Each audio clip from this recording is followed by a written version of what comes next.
And on to the 7th with Jose Fernandez right now shutting out San Diego. Let's check in with Craig Minervini. Craig? Well, Rich, if Jeff Mathis keeps going, he might be catching Henderson Alvarez as well. Alvarez will pitch on Thursday, inserted into the Marlins starting rotation. It'll be Kohler first, and then Nolasco, and then what Mike Redmond says, we'll see what happens after that. But Alvarez is sitting right near us over here. Just outstanding in his rehab starts. He had 4 of them at Jupiter and Double-A Jacksonville, where he was even more impressive in Jacksonville with those 14 1/3 innings, just 5 hits, no walks, and 13 strikeouts. In his history, he has been a guy who gives up a hit or more than a hit per inning, but the Marlins really like the way he looked in the minors. Obviously, one of the key principles picked up in the trade with Toronto. The question will be, what happens to the rotation on the other side? Is there an Nolasco trade, or does somebody else come out of the rotation? Guys? Would the Marlins, say Nolasco is not traded in the next week, Craig, do you think the Marlins would go to a 6-man rotation? Actually, Red was asked that today, and he flat out very quickly said no 6-man. Gotcha. Well, Alvarez is healthy. His last few starts were outstanding in Double-A. And Jose Fernandez has gone 3-0 on Carlos Quentin, and he gets a low strike, so low that Quentin had tossed the bat, and now has to make the walk of shame. Yeah, that is, too. And you know what? I think he's probably got a beef. He probably does. And so the shame is not on Carlos Quentin. Quentin has doubled and struck out.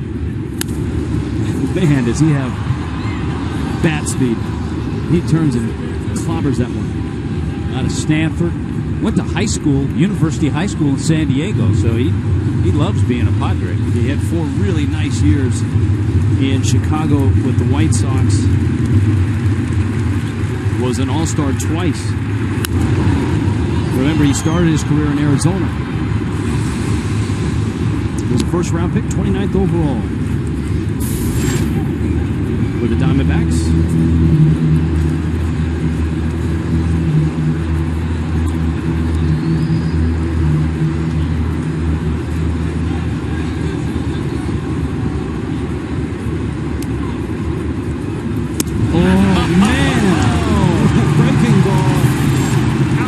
Corner, nothing Quentin could do, 10 punch-outs. He saw the way Quentin was swinging at his fastball. You see a guy pull a fastball as sharply as he did. He dropped it in, a beauty, ties his career high, struck out 10 Cardinals. Jose Fernandez is locked in and picking. That one came back even harder than it went in. And Fernandez spears it, saving a hit and saving himself. Headley right on it. Boy, for a power pitcher, he has himself in pretty good fielding position when he delivers. And in super slow motion, with eyes closed, and I'm sure he won't be ashamed to admit it, that one is barreled up too. And it's driven into center field by Kyle Blanks. Ozuna picks it up. Blanks will hold first with a 2-out single. Just the second hit for San Diego. And it comes with 2 outs here in the 7th inning. Remember in the first inning, we were talking about Jose Fernandez and how he was trying to keep that hand and everything dry. He likes to pat it down on the mound. And then he rubs it on the right side of the, kind of the hip area. You can see all the dirt on that right side.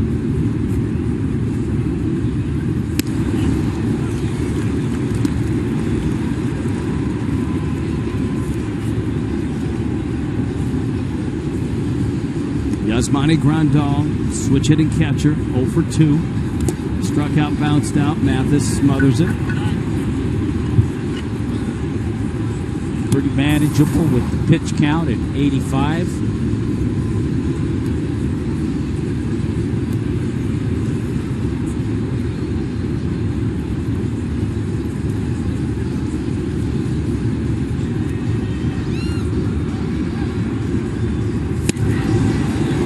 Heat 1 and 2.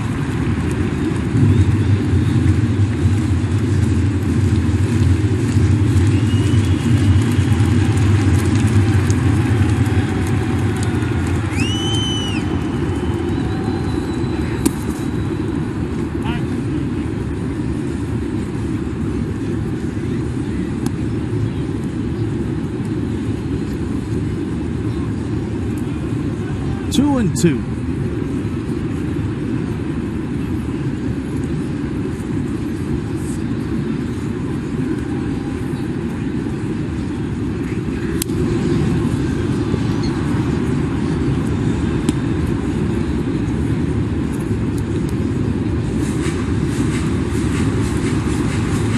Well, we talked about it last inning, Rich, trying to take advantage of that Siriaco error, and all 4 runs unearned.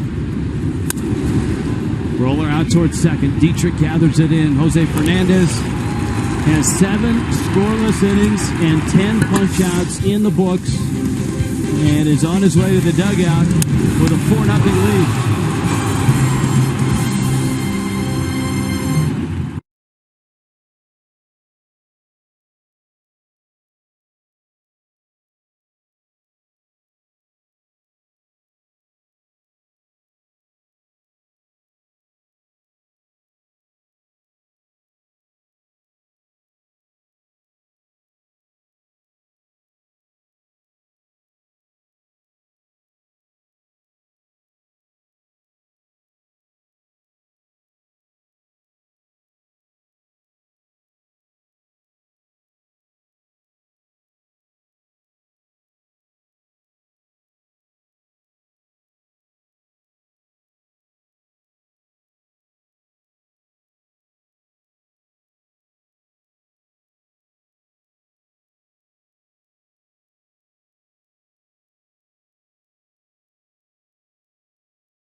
For doing what you do. You guys do an amazing job of it. Thank you for giving me peace of mind.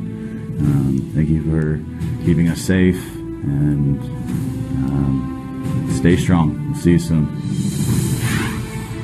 American Forces Network with us tonight. An honor to be bringing you Miami and San Diego National League matchup. Watched by United States military in 175 countries and ships at sea. It's a military Monday here in Miami, and the crowd here with a lot of local military first responders. They are here tonight. They've watched a whale of an effort by the Marlins and their 20-year-old starter, Jose Fernandez, the 20-year-old who escaped Cuba when he was 15, got to the United States, got to Tampa, Florida, spent 3 years in high school there. The Marlins drafted him in the first round. 2 years later, as a 20-year-old, he is lighting up the National League and dominating the Padres tonight with 10 strikeouts, 2 hits, and no runs. Jason Marquis, Justin Ruggiano. First pitch, and a sharp 2-hopper out to Forsythe, who gets the out. 1 out in the 7th. And you want to come and see some Marlins baseball in luxury and give your group the true VIP treatment, Legends and Fiesta Suites offer the suite experience on a single-game basis and feature all-inclusive food and beverage menus, premium seats, big screen TVs, personal service, and a perfect view of the game. 1-877-MARLINS or go to marlins.com/groups. All right, here's Ed Lucas, and as Tommy pointed out, Joe Thatcher warming up. It was the Pedro Siriaco throwing error on Ed Lucas's bouncer that opened the door for the heroics in the 6th. First it was the Ozuna single, and then the Mathis double that drove in 3.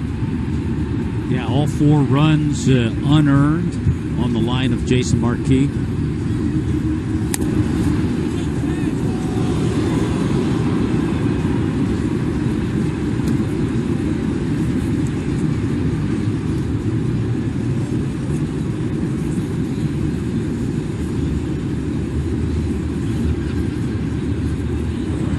My heart's racing a little bit right now. That was coming right for my head. It felt like I was saved by the The guardrail right there.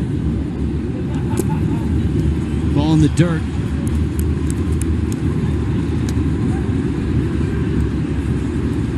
Kevin Slowey in the bullpen.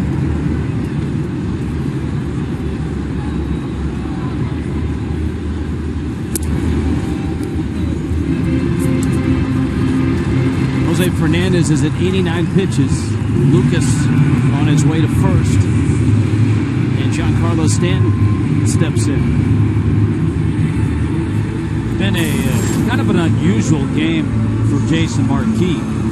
That's his 7th walk. One of those intentional. And he has 4 strikeouts to go along with that.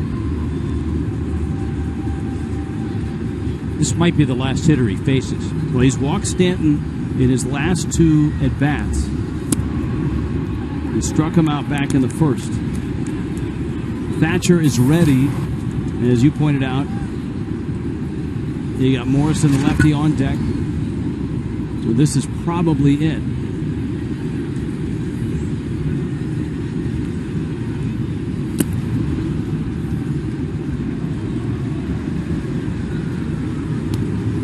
Just about everything he's thrown to Stanton has either been down or out.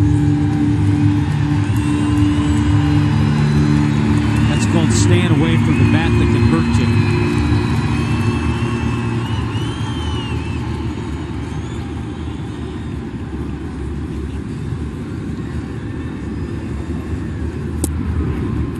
That one came back and got the plate. And it's 2-1.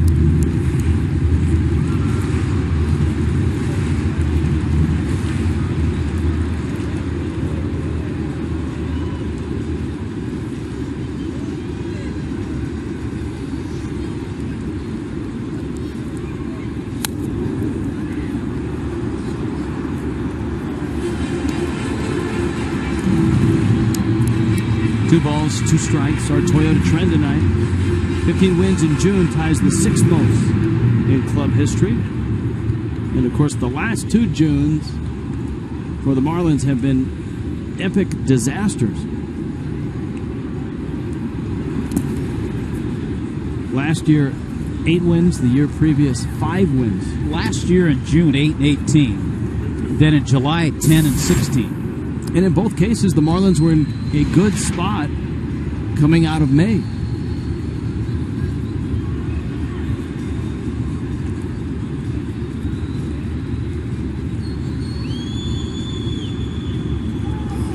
Lucas is running. That's off the base, and it pops over Headley's head. He runs back to grab it. By the time he does, Stanton is across first. And it's a tough break for the Marlins because if it doesn't hit the bag, Lucas has got a chance to score. Quentin doesn't move all that well in left field, and that ball was a rocket. That was going to end up in the corner. It's going to end up in the corner. Stanton's at second, and Lucas probably scores. Yeah, you're right.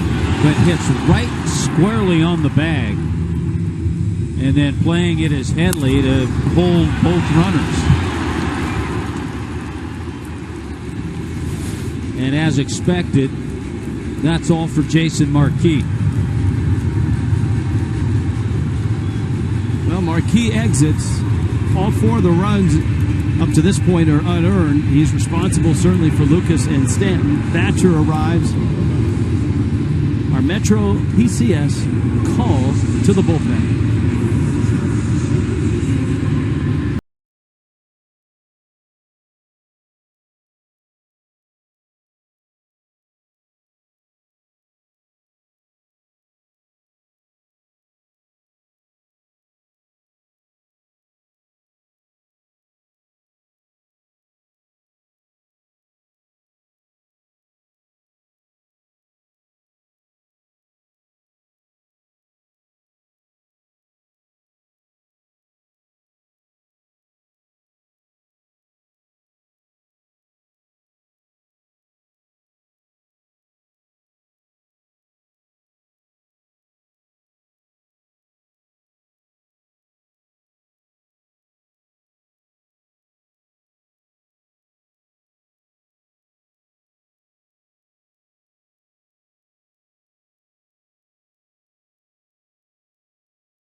4-0 Marlins lead, as well as being watched on American Forces Network. We want to give a shout out to the closest base here to Miami, right next door in Homestead, the 482nd Fighter Wing, the U.S. Air Force Reserve. A tip of the cap for all that you do. Here, Logan Morrison will face a lefty. With runners first and second, and Morrison calls time and steps off. Boy, and a lefty that is extremely tough on lefties. Fastballs and sliders, but just watch his motion. It almost looks like Joe Thatcher steps toward the first base dugout. Morrison takes up.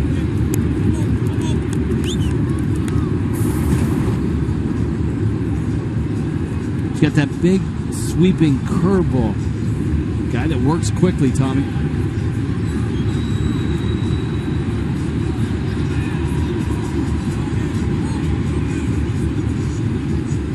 Lucas away from second, and time called. Morrison twice now has called time.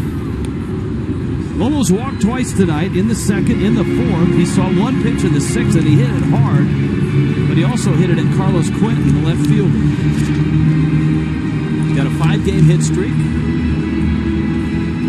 And against this tough left-hander, the outfield, Padre outfield really shading in the left field, left center.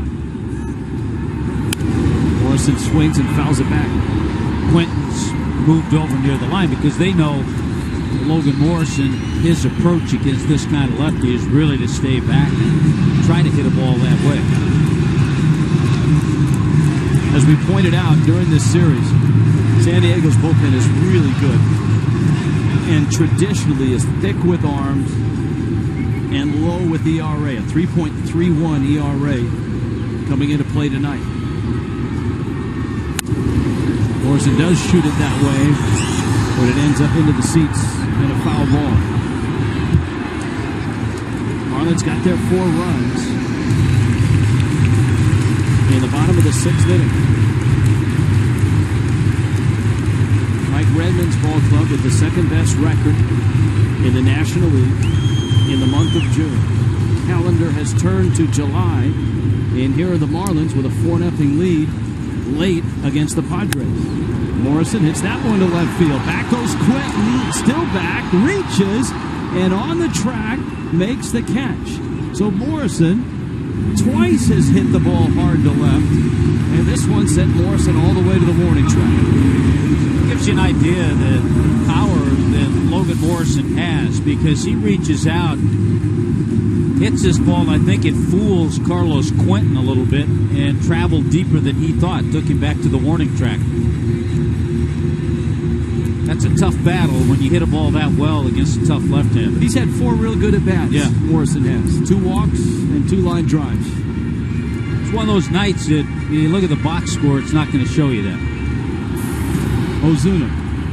Now Ozuna's flying out and lined out and hit a squibber that dropped in over the head of second baseman Logan Forsythe for an RBI single back in the 6th. Stretching Ozuna's hit streak now to 10 games. And delivering the first run of the night. And so here he is again. And he hits that one in the air, left center. Amarista calls and catches. And Thatcher pitches Marquis out of a 7th inning jam.